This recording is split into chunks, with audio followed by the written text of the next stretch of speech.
the cold heart of Eastern Europe, where the Carpathian mist whispers the secrets of the damned, two names echo through time: Vlad Dracula, the Impaler Prince of Wallachia, and Elizabeth Bathory, the Blood Countess of Hungary, separated by a century, bound by blood and myth.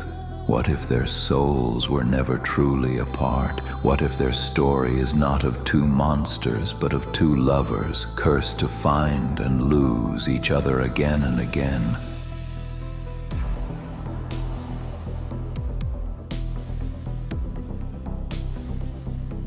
Our story begins with Vlad Dracula, the prince who fought the Ottomans with a cruelty that chilled even his allies. By his side stood his first wife, Anastasia Maria Holshanska.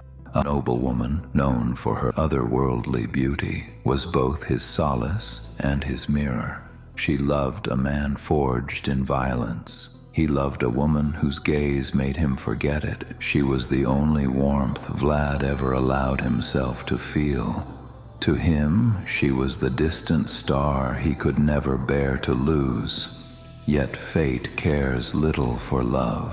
When Vlad was captured and his fortress fell, Anastasia chose death over dishonor, leaping from the tower walls into the river below. They say her body broke upon the rocks, but her soul did not.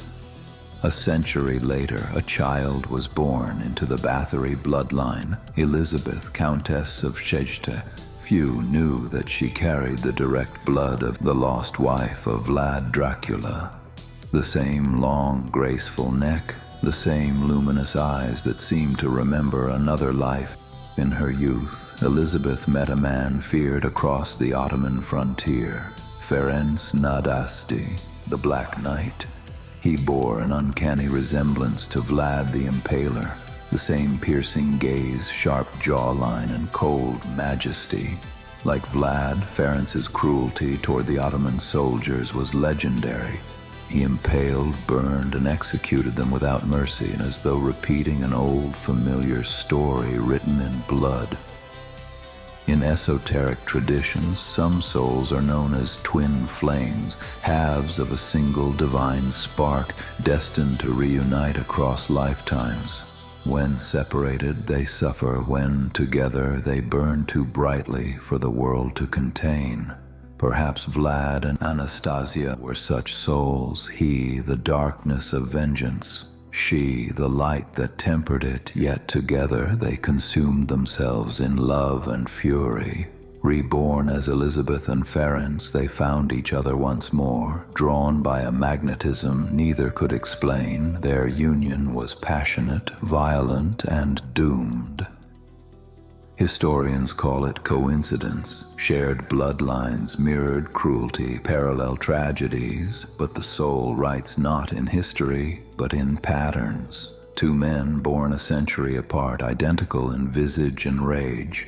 Two women kin by blood, bound by grace and the same swan-like neck. Together they rise, together they fall. Bound by love, by violence, and by destiny.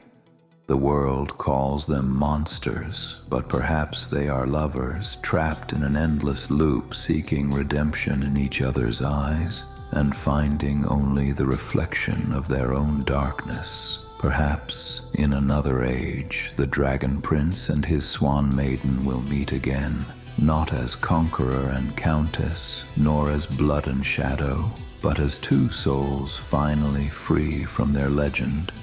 Until then, their names linger, whispered between worlds. Vlad and Anastasia, Ferenc and Elizabeth, twin flames forever reborn in the dark heart of history. And what if they were reborn in the world today? Would they recognize each other again?